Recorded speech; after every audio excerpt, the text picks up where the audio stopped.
The massive alien ship hung in space like a dark mountain against the stars. Ambassador Thorne stood at the viewing deck of Jupiter Station, watching the vessel that dwarfed everything humanity had ever built. The ship was so large it blocked out entire constellations, its hull covered in strange symbols that seemed to pulse with their own light. Thorne adjusted his diplomatic uniform and walked toward the meeting chamber. His hands trembled slightly, but he forced them to be still. This was the moment that would decide humanity's future.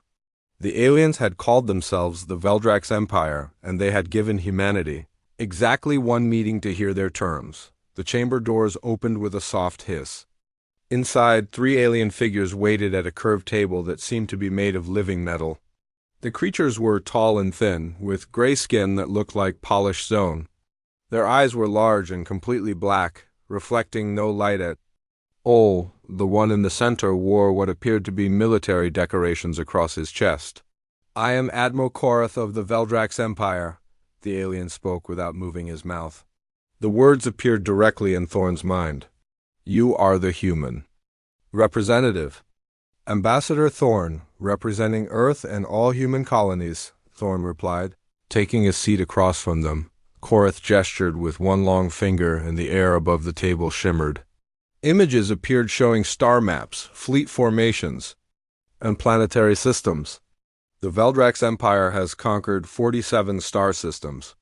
We have absorbed 32 different species into our domain. Your species will now join them." The images changed to show human settlements on Mars, Europa, and Titan. Then they showed massive Veldrax fleets surrounding each location. "You have 7 of your days to surrender all military assets and submit to imperial rule. Your governments will be dissolved. Your military leaders will be taken for processing. Your people will serve the Empire." Thorne felt his mouth go dry. "And if we refuse?" The alien's expression did not change, but somehow Thorne could feel amusement radiating from him. "Observe."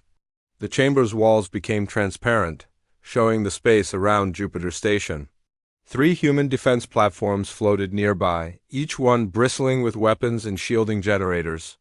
They were the most advanced military installations humanity had ever created. A single beam of purple light shot out from Korath's ship. The beam touched the first platform and it simply vanished.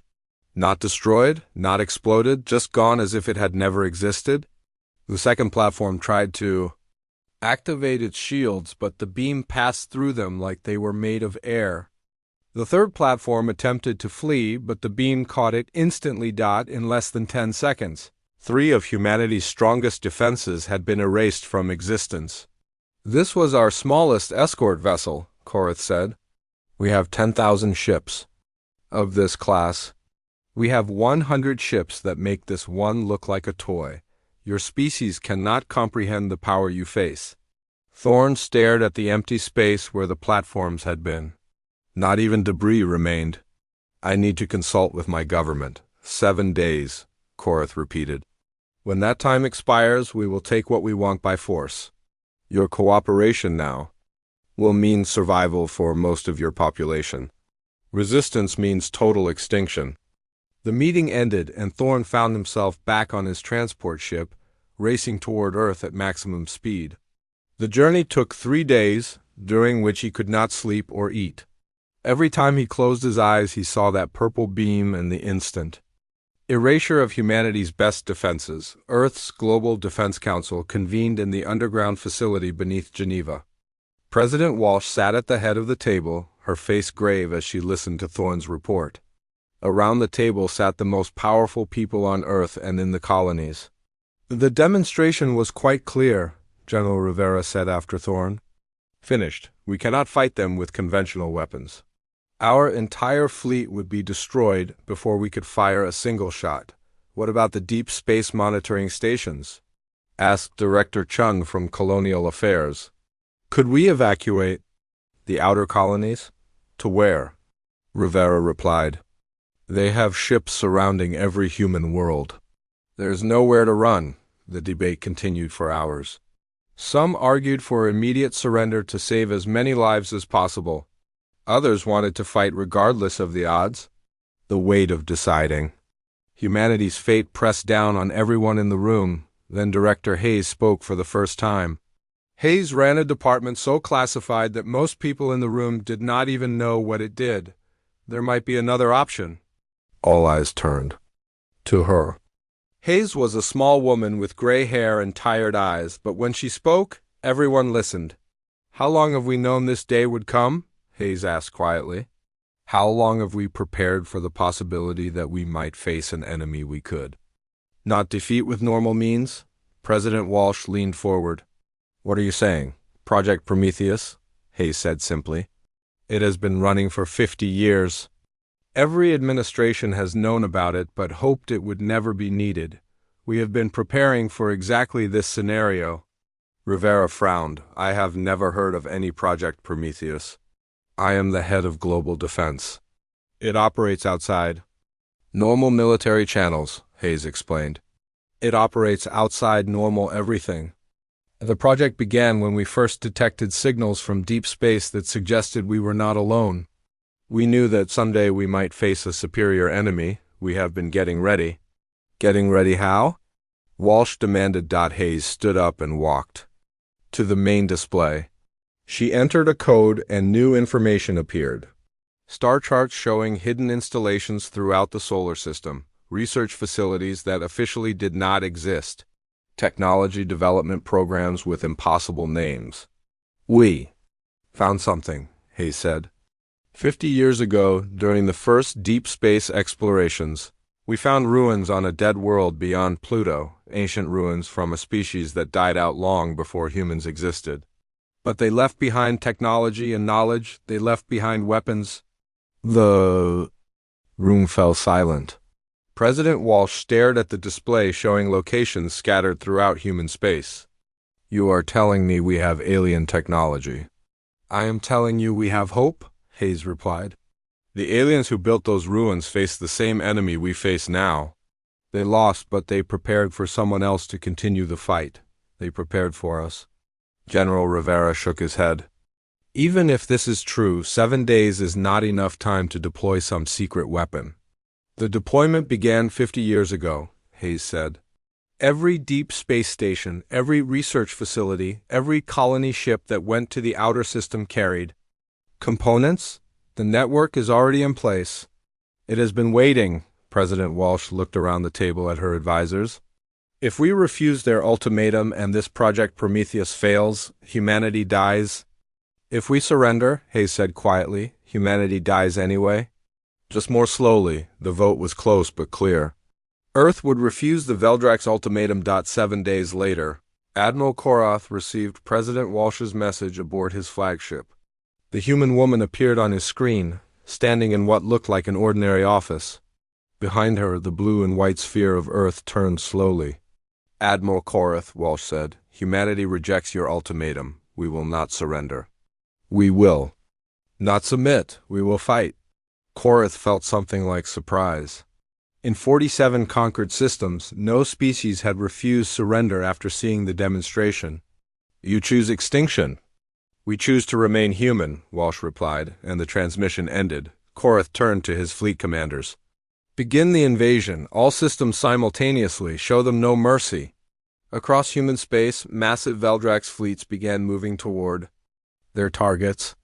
The war that would decide humanity's fate was about to begin, but deep in the asteroid belt, something ancient and powerful began to wake up.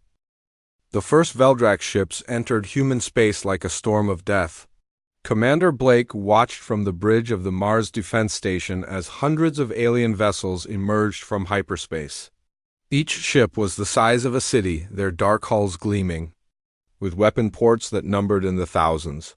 All stations report ready, Lieutenant Foster announced from her position at the communications console. Earth Fleet Command confirms all defensive positions are manned. Blake nodded grimly. Around Mars, 43 human warships waited in formation. They were the best ships humanity had ever built, armed with fusion missiles and particle beam weapons. Against what approached them, they looked like toys. The Veldrax fleet spread out in a perfect pattern, surrounding the red planet completely. No ship could escape without fighting through their lines. Blake had seen the tactical analysis. Even if every human weapon hit its target perfectly, they could destroy maybe 6 or 7 enemy ships before being wiped out. Incoming transmission from the Veldrax flagship, Foster reported. The main screen flickered and Admiral Korath appeared. His black eyes reflected the bridge lights like mirrors. Commander Blake of the Mars Garrison, you have one final opportunity to surrender. Not interested, Blake replied. Korath's expression did not change, but Blake could sense satisfaction radiating from the alien. Then you will serve as an example to the rest of your species. The transmission ended. For a moment, space around Mars remained perfectly still. Then the Veldrax opened fire. Purple beams lanced out from dozens of ships, striking the human vessels with surgical precision. The first 3 ships exploded instantly, their fusion reactors overloading in brilliant flashes. The 4th ship tried to return fire, but its weapons simply bounced off the alien shields. Like raindrops, Blake gripped his command chair as his station shook under enemy fire. All ships, scatter formation Delta, make them work for it. The human fleet broke apart, each ship trying to use Mars itself as cover. It was a hopeless gesture and everyone knew it. The Veldrax ships moved with perfect coordination, herding the human vessels like wolves hunting sheep, but something strange was happening. The Veldrax were not pressing their attack as hard as they could. They destroyed 1 or 2 ships at a time, allowing the others to flee toward the surface. It was almost like they were playing with their prey. Sir, Foster called out, I am receiving strange signals from the outer system. Very weak, very deep space. What kind of signals? Unknown format, but they are definitely artificial. On the other side of the solar system, Captain Torres stood on the bridge of the research vessel Endeavour. Her ship was hidden in the shadow of a large asteroid, watching the battle for Earth through long-range sensors. Earth was surrounded by an even larger Veldrax fleet, and the fight was going no better there. Torres had been waiting for this moment for 20 years. As a young officer, she had been recruited into Project Prometheus and told secrets that changed her understanding of everything. Now those secrets were about to be revealed. Dr. Mason, she called to the civilian scientist at the sensor station. Is the network ready? Mason looked up from his instruments. His hands were shaking slightly, but his voice was steady. All stations report green status. We have been running diagnostic checks for the past week. Everything is functioning within acceptable parameters. Then let's wake them up. Torres walked to a special console that had been built into her ship 15 years ago. The controls looked nothing like standard human technology. They were made of a strange metal that felt warm to the touch and seemed to respond to thought as much as physical contact. She placed her hand on the central control surface and spoke. The activation phrase she had memorized so long ago. Prometheus protocol is now active. All stations acknowledge. Across the solar system, hidden installations began to power up. On airless moons and distant asteroids, in the depths of gas-giant atmospheres and the cold of interstellar space, technology that had waited for decades finally came online. The Veldrax noticed immediately. Admiral Korath stood on his flagship's bridge, watching tactical displays that showed human energy signatures changing across multiple star systems. His sensors were detecting power sources that had not existed moments before. Analysis, he commanded his tactical officer. Unknown energy types, the officer reported. The signatures do not match any known human technology. Power levels are significantly higher than anything we have observed from this species. Korath felt something he had not experienced in many years. Uncertainty. Continue the assault but increase monitoring. Something is not correct here. Back on the Endeavour, Captain Torres watched as the hidden network came fully online. 40 installations scattered throughout the solar system, each one containing technology that human science could not completely understand even after 5 decades of study. First phase activation complete, Mason reported. The Guardian systems are responding. Weapons platforms are coming online. Through the asteroid field, shapes began to move. What had looked like ordinary rocks revealed themselves to be massive. constructs covered in stealth technology. Each one was larger than a human battleship and armed with weapons that operated on principles human physics barely understood. The nearest Veldrax ships detected the new contacts and moved to investigate. The lead alien vessel approached one of the hidden platforms, scanning it with deep sensor sweeps. The platform responded by simply erasing the Veldrax ship from existence. No beam, no explosion, no debris. The alien vessel was there one moment, and gone the next, as if it had never existed at all. Admiral Korath received the report with growing alarm. Confirmed destruction of scout vessel Talon's Edge, cause unknown. No energy discharge detected. Target simply vanished from all sensors. More reports flooded in from across the solar system. Veldrax ships were disappearing without warning. Human vessels that should have been destroyed were somehow surviving direct hits from Imperial weapons. Energy readings were spiking in locations where no human technology should exist. "Sir," his science officer reported, "we are detecting massive power buildups in the asteroid belt. Something very large is powering up out there."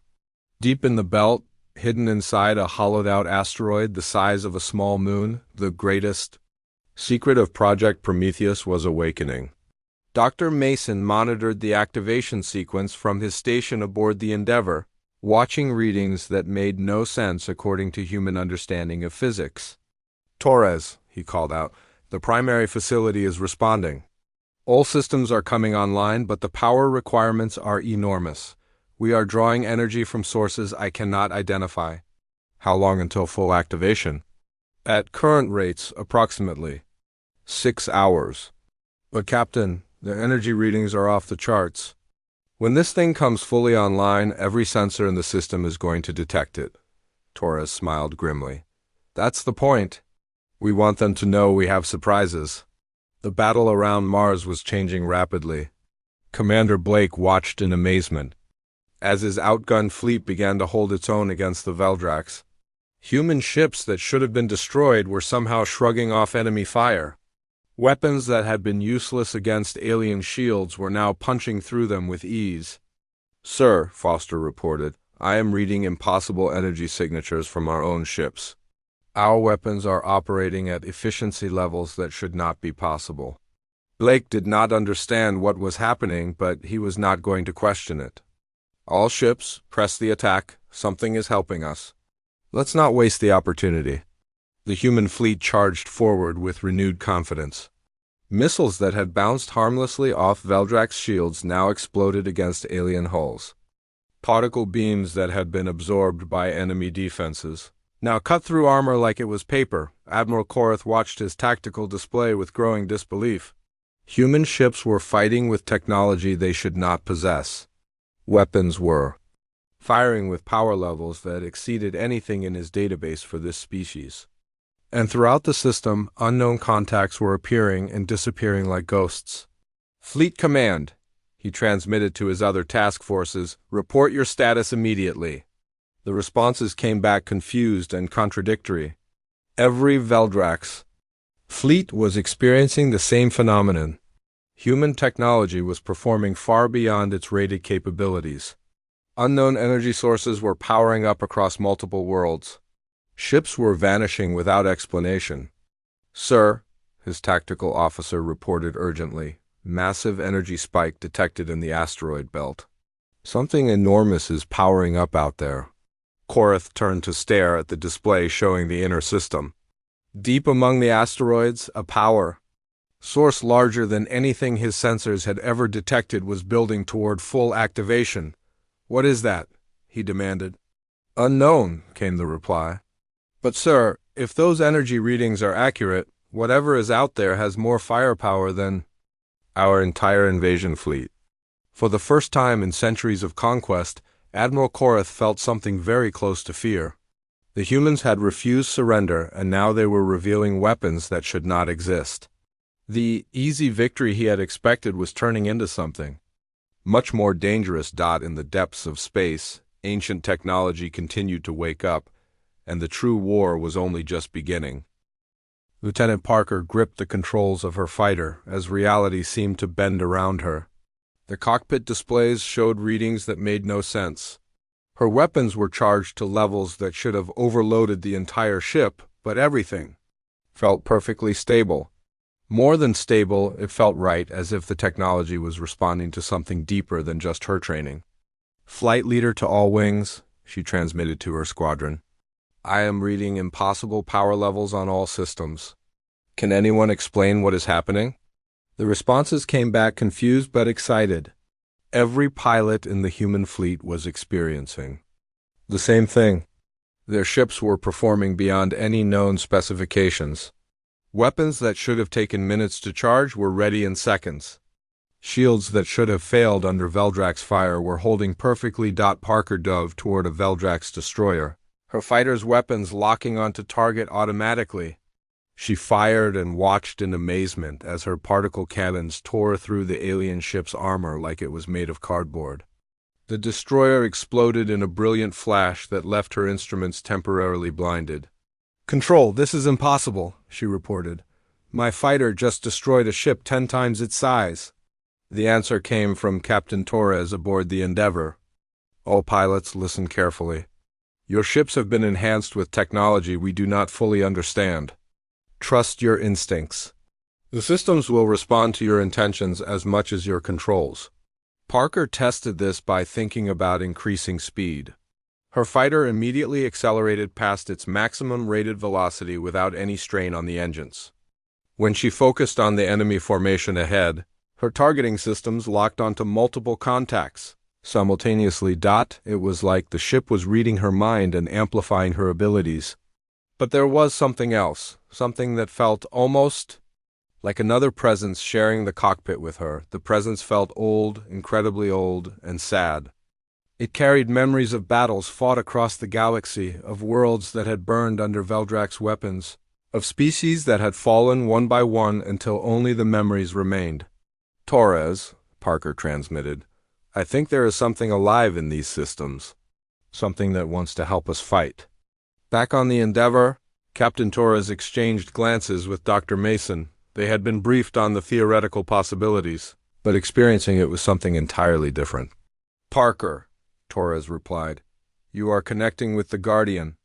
Consciousness. Try to communicate with it." Parker closed her eyes and reached out with her thoughts toward the presence she could feel. Images flooded her mind. Ancient beings that looked nothing like humans but shared the same fierce determination to protect their loved ones. Vast fleets locked in battle across star systems that no human had ever seen. The gradual retreat as world after world fell to. The Veldraks advanced. And finally, the last survivors of a dying race making a desperate gamble. They had built installations throughout their remaining territory and filled them with their greatest weapons and the preserved consciousness of their finest warriors. Then they had hidden these gifts in distant parts of the galaxy, hoping that someday another species would find them and continue the fight. The images were overwhelming, but Parker forced herself to focus. "They were called the Keepers," she transmitted to her fleet. "They fought the Veldraks for thousands of years. They lost everything, but they prepared for us to find their legacy." Meanwhile, in the command center on Earth, Director Hayes monitored the awakening network with growing concern. The ancient systems were coming online faster than any projections had predicted. Power readings were climbing beyond safe levels. "Dr. Williams," she called to her chief scientist, "how stable are the quantum matrices?" "The Keeper consciousness is integrating with our people much faster than expected." Williams studied his displays with worried eyes. "The mental link protocols are holding, but barely. Our pilots are experiencing direct memory transfer from beings that died millions of years ago. The human mind was not designed to handle that kind of information flow." But they are handling it," Hayes observed, watching tactical reports from across the system. Human forces that had been on the verge of destruction were now pushing back the Veldraks with impossible effectiveness. "Yes, but at what cost? We have no idea what long-term effects this will have on their psychology." Hayes watched Lieutenant Parker's fighter dance through enemy formations, destroying ships with weapons that operated beyond known physics. "Right. Now our only concern is survival. We can worry about the consequences later." The asteroid belt had become a battlefield unlike anything the galaxy had seen in eons. Ancient Keeper weapons platforms, awakened after millions of years of sleep, engaged Veldrak's ships with technology that bent the rules of space and time. Admiral Korath watched his tactical displays with growing desperation as his invasion force began to suffer serious casualties for the first time in centuries. "Science Division," he commanded. "Analysis of enemy weapons technology immediately." "Admiral," his chief scientist replied, "the energy signatures match records from our historical archives. These are Keeper weapons. The Keepers are extinct. But somehow the humans have accessed their technology." Korath felt something close to panic. The Veldrak's empire had conquered the Keepers after a war that lasted millennia and cost countless lives. The Keepers had been the most dangerous enemy the Empire had ever faced, using weapons that operated on principles Veldrak's science still did not completely understand. How is this possible? All Keeper installations were destroyed during the final campaigns, unknown, Admiral. But these weapons show the same quantum signatures as the ancient Keeper arsenal. Somehow the humans have formed an alliance with our oldest enemy. The irony was bitter. The Veldraks had spent centuries hunting down every trace of Keeper technology, fearing that their weapons might someday be used against the Empire. Now, in a distant part of the galaxy, the humans had found exactly what the Veldraks had feared most. Lieutenant Parker felt the Keeper presence growing stronger in her mind. The ancient warrior that shared her consciousness was teaching her techniques that no human had ever learned. She began to understand how to manipulate space-time itself, bending reality to increase her fighter's speed and make her weapons strike across impossible distances. But with the knowledge came warnings. The Keeper consciousness was trying to tell her something urgent about the Veldrak's empire. Images flashed through her mind showing the true history of the Galactic War. The Veldraks had not always been conquerors.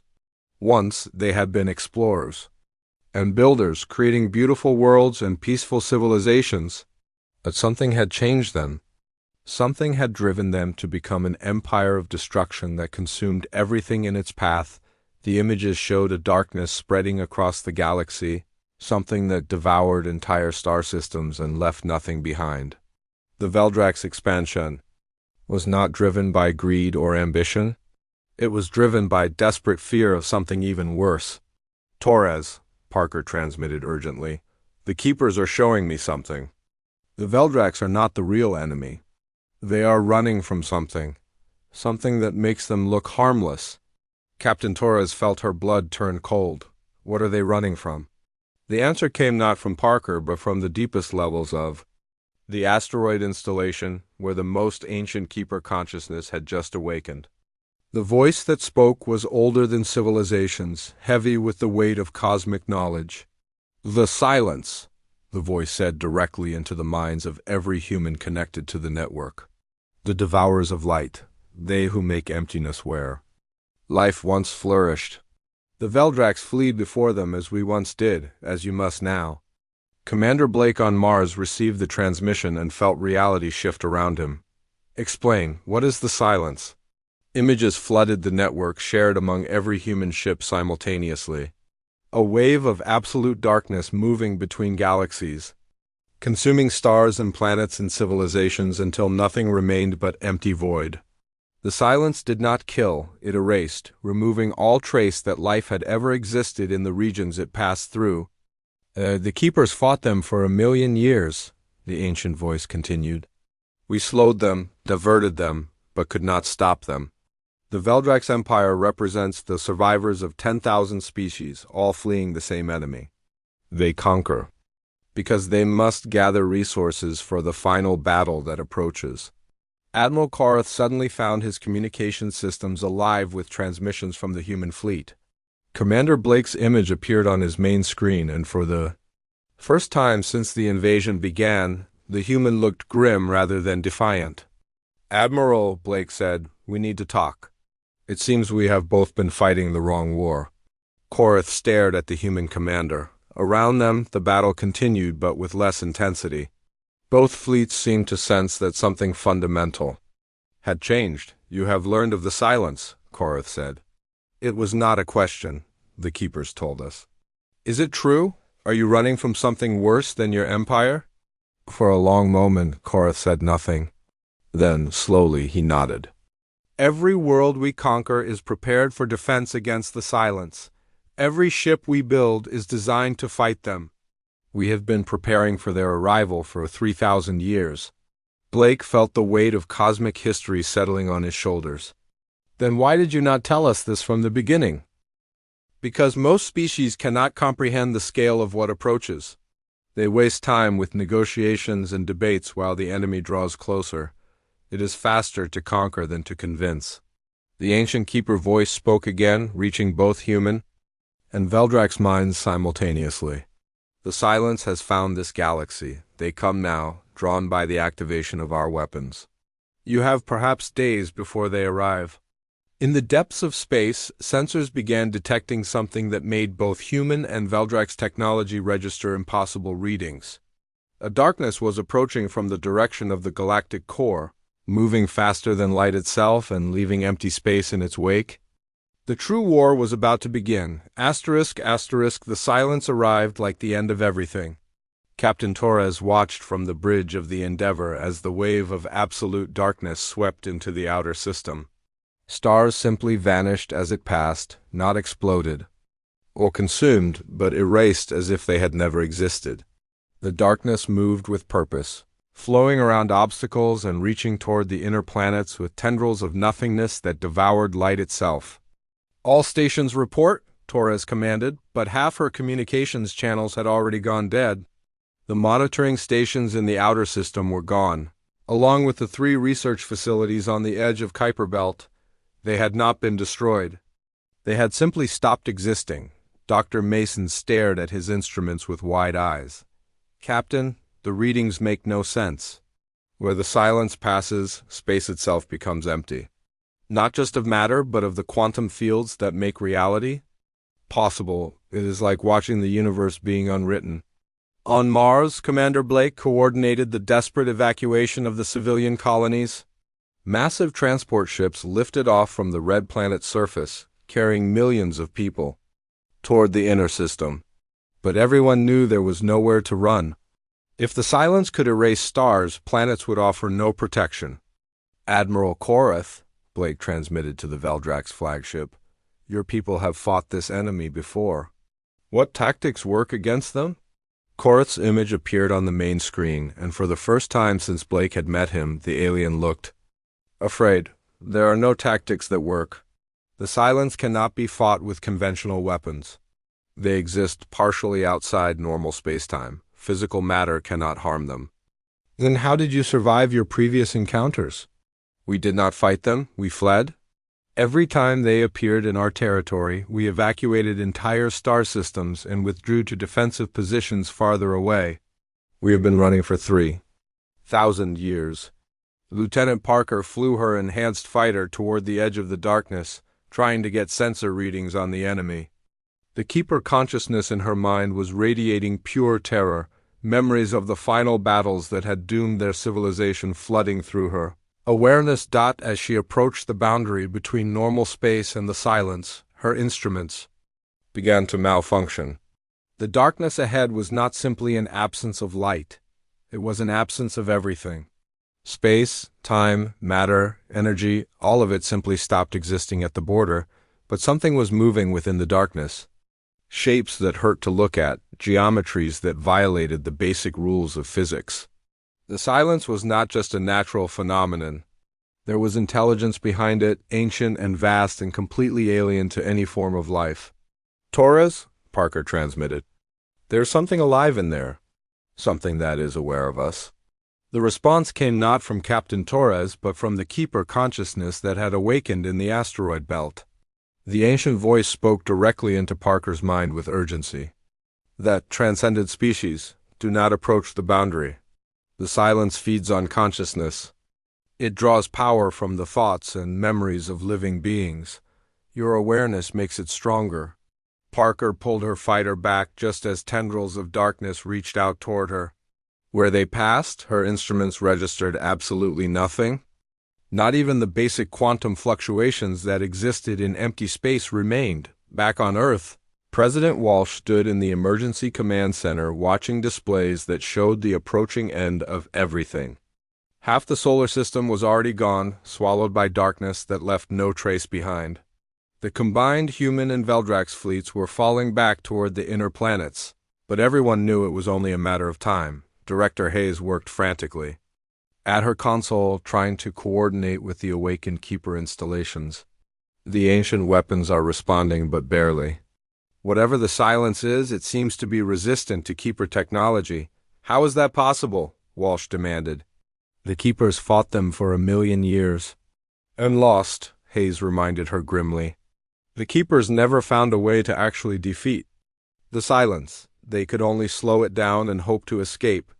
Agent Foster, who had been monitoring communications from across the system, looked up from her station with a strange expression. Ma'am, I am receiving transmissions from inside the silence itself. Very faint, but definitely artificial. That's impossible, Hayes said. Nothing can survive in there. The signals are not from our people, Foster explained. They are much older. The computer is analyzing the transmission patterns now. The analysis results appeared on the main screen, and everyone in the command center fell silent.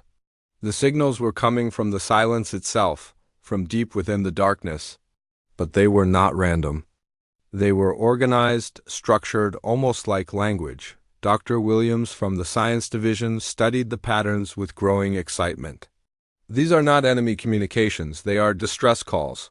There are survivors inside the silence, beings that have been trapped there for millions of years. President Walsh stared at the display. Survivors of what? The answer came from the Keeper consciousness, speaking through the quantum network to every connected human mind. The ancient voice was heavy with sorrow and terrible understanding. Survivors of the species that the silence consumed. It does not kill, it absorbs. Every civilization it has encountered, every mind it has touched, becomes part of it.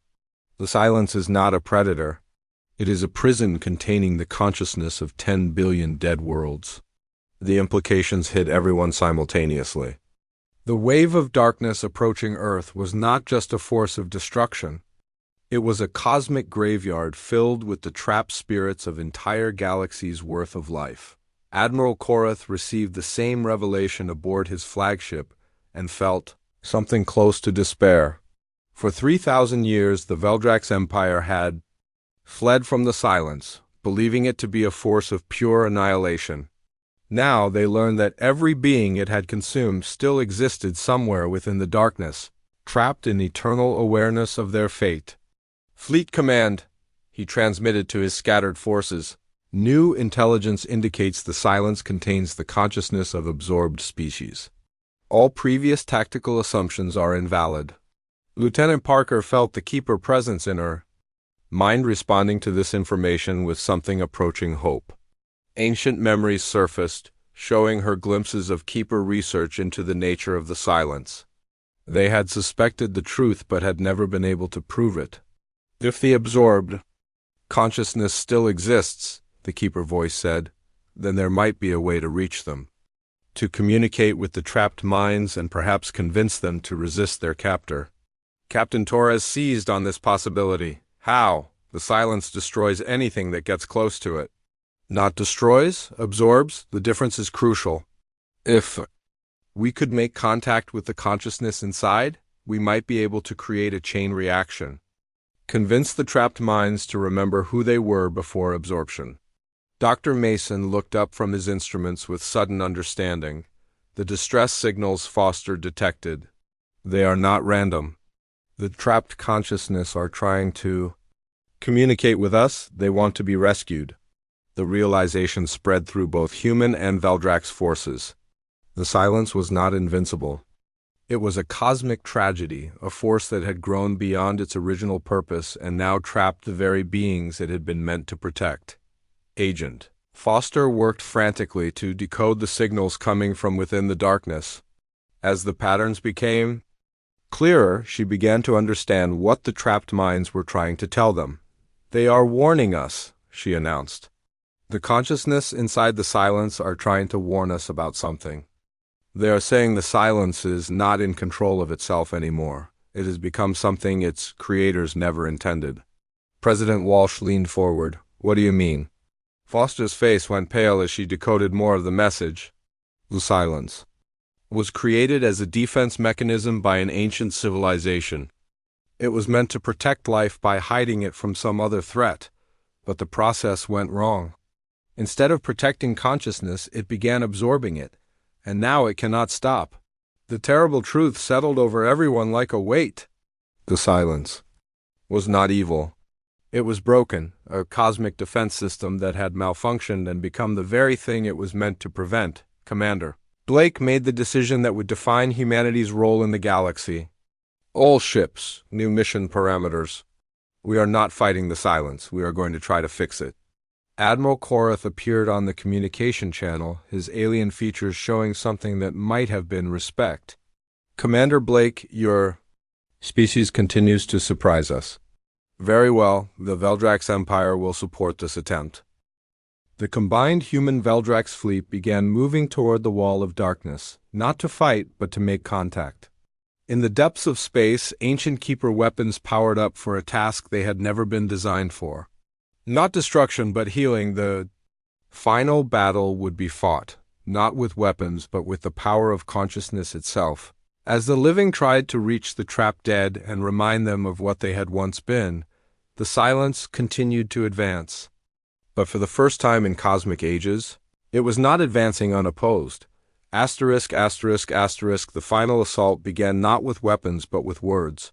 Agent Foster stood at her communications console, transmitting into the wall of darkness that had consumed half the solar system. Around her, the combined human and Veldrax fleets moved in perfect formation, their ships enhanced by Keeper technology that allowed them to survive at the edge of the silence. This is Agent Foster of Earth to any consciousness within the silence, she broadcast on all frequencies. We know you are trapped in there. We know you want to be free. We are here to help. The response came immediately, thousands of voices speaking at once across millions of years. Species that had been extinct since before Earth formed, civilizations that had reached heights humanity could barely imagine, all crying out from within their cosmic prison. Lieutenant Parker flew her fighter directly toward the boundary between normal space and the silence. The Keeper consciousness in her mind was teaching her techniques for mental contact that transcended physical communication. As she approached the darkness, she opened her thoughts completely and reached out to the trapped minds. The contact was overwhelming. Millions of individual consciousness crashed into her awareness, each one desperate to share their story, to remember what they had been before absorption. Parker felt herself beginning to fragment under the weight of so much accumulated pain and loss, but then Commander Blake's voice cut through the chaos. Parker, focus on one mind at a time. Find someone you can connect with and build from there. Parker forced herself to concentrate, pushing through the mental noise until she found a single voice. It belonged to a being that had once been called Naya, a member of a species that had lived in harmony with their star system's energy fields. Naya had been absorbed by the silence over 1 million years ago, but still remembered her life before captivity. Naya, Parker spoke with her thoughts, I am Parker of humanity. Can you hear me clearly? The response was immediate and filled with desperate hope. Yes, young warrior. I hear you across the void of years. You shine with life in this place of endings. We want to help you escape, all of you. But we need to understand how the silence works. Naya's consciousness wrapped around Parker's like a gentle embrace. The silence was built by the architects, my people's name for the first civilization to achieve galactic unity. They created it to hide life from the devourers, entities from outside our reality that fed on consciousness itself. Images flowed between their minds, showing Parker glimpses of a galaxy-spanning war against beings that existed in dimensions parallel to normal space. The architects had built the silence as a perfect hiding place, a region where consciousness could exist without being detected by the extradimensional predators. But something went wrong, Parker understood. The silence was too perfect at its job. It did not just hide consciousness, it absorbed it. And once absorbed, consciousness could not be released. The architects realized their mistake too late. They became the first prisoners of their own creation. Parker shared this information with the fleet, and Captain Torres immediately grasped the implications. If the silence was designed to hide consciousness from external threats, then it might respond to commands from the consciousness it contains. The trapped minds might be able to reprogram it from the inside. Dr. Mason shook his head as he monitored the quantum readings. The problem is coordination. There are billions of individual minds in there, all from different species with different thought patterns. They cannot act as a unified force. Admiral Korath offered a solution that surprised everyone. The Veldraks have techniques for linking consciousness across multiple individuals.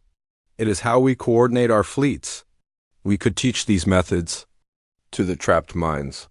The idea was desperate, but it might work. The Veldraks began transmitting their mental coordination protocols into the silence, while human teams led by Agent Foster established communication channels with as many trapped consciousness as possible. The goal was to create a network of linked minds that could act in unity to reprogram their prison, but the process attracted unwanted attention. Deep within the silence, something ancient and vast became aware of their efforts. The original consciousness of the silence itself, the collective will of the architects who had built it, stirred from eons of dormancy. Lieutenant Parker felt its attention focus on her like the weight of a collapsing star. The voice that spoke in her mind was older than galaxies and filled with infinite sadness. "Young ones," the architect consciousness said, "why do you disturb our eternal watch? We maintain the barrier that protects all life from the devourers. Our sacrifice preserves the universe itself."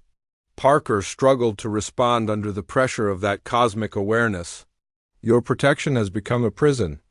You are trapping the very life you meant to save. Better trapped than consumed. The devourers wait beyond the edges of reality. If the barrier fails, all consciousness in this universe will be destroyed utterly." Commander Blake joined the mental conversation, his thoughts amplified by Keeper. "Technology. Then let us help you find a better way. Humanity refuses to accept that imprisonment is the only option." The architect consciousness recoiled in surprise. In all their eons of existence, no absorbed species had ever suggested improvement rather than escape. "You would risk universal destruction for the possibility of freedom?" "We would risk anything." "For the possibility of hope?" Blake replied firmly. Captain Torres coordinated the technical aspects of their desperate plan.